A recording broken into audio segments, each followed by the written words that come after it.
तार प्रपोज जो डिजाइन अच्छी से डिजाइन को परखुंट निरूपुंट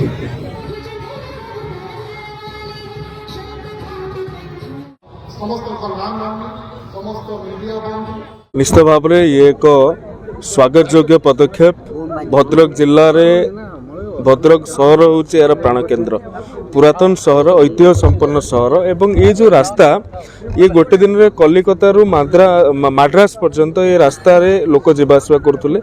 जगन्नाथ दर्शन भी लोक जीवासवा करथुले एवं Odisha trunk road OT road मध्य या कह जाउतला ई रास्ता को नहीं कि भद्रक लाइफलाइन कहले अत्युक्ति हेब नहीं विभिन्न व्यापार वाणिज्य ठारू आरंभ करिकी सहरर सदर महकुमा को आसीबा पई विभिन्न सरकारी ऑफिस को आसीबा पई हजार हजार लोक ये रास्ता पर निर्भरशील था ये रास्तार प्रशस्तीकरण आवश्यकता थिला एवं ये रास्तार सौंदर्यीकरण जो इलेक्ट्रिक पोल गुड़िक अच्छी केबल लाइनिंग गुड़िक अच्छी तार स्थानांतरण आवश्यकता थिला मु धन्यवाद देवी राज्य सरकार को माननीय मुख्यमंत्री को एवं भद्रक यशस्वी विधायक सांसद जो उभय ए कार्य को त्वरान्वित करिसेंती डीपीआर प्रस्तुत करिसेंती अलाइनमेंट देखिसेंती लैंड शेड्यूलिंग करिसेंती एवं दरकार पड़ुछि जो उच्छेद करा जाउछि एवं तांको पुनर्बार पुनर्स्थापित करबा पई मध्य व्यवस्था करूछंती समस्त को मो तरफ धन्यवाद एवं धन्यवाद भद्रकवासी को जो माने एथि पई आंतरिक सहयोग करिसेंती रास्तार उभय पार्श्व रे विभिन्न प्रकार पार्किंग ठारू आरंभ करिकी सौंदर्यीकरण व्यवस्था रहिबो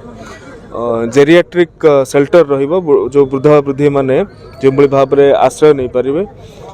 भद्रक सहरर स्वरूप परिवर्तन हबारे ये रास्तार भूमिका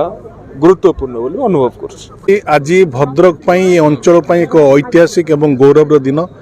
भद्रकवासी दीर्घ दिन दाबी थिला रास्तार प्रशस्तीकरण एवं उन्नतीकरण पई सौंदर्यकरण पई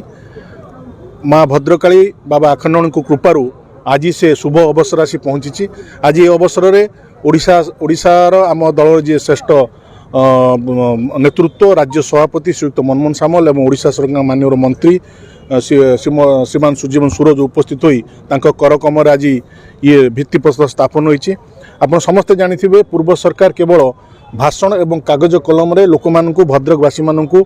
भ्रमित करिथिला स्मार्ट सिटी नारे स्मार्ट भद्रक नारे किंतु वर्तमान जो सरकार भद्रकवासी प्रत्येक दाबी को गुरुत्व देउछि जो कार्य अधूरा रहितला जो कार्य आरंभ मध्य न होइतला से कार्य को गुरुत्व देई भद्रकवासी आज आम सरकार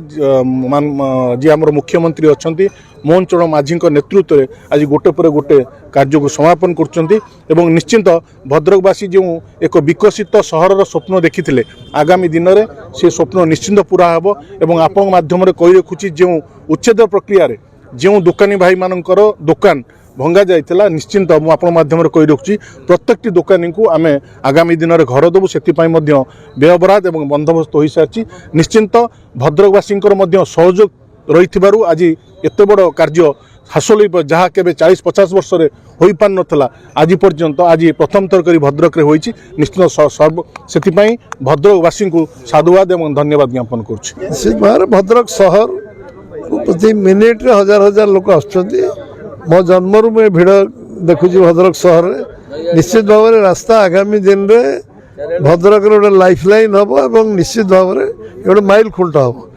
विकास प्रथम कथा हूँ रास्ता घाट निर्माण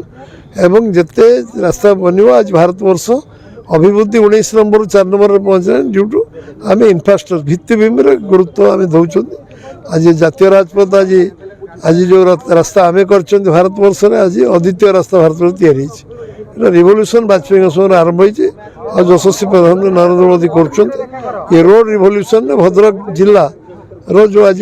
जो आम लाइफ आम मेन रोड से आज सब प्रशस्तीकरण हम सौंदर्यपूर्ण हम रुचि संपन्न हम निश्चित भाव में आगामी दिन में भद्रक जिला अभिवृद्धि दिगरे सहायक हम इमिडिएट काली आरंभ हम खाली शिलान्यास बाकी था काली आरंभ जो एग्रीमेंट पीरियड जी दिन अच्छी 2 वर्ष थी 2.5 वर्ष 3 वर्ष थी सर भितर।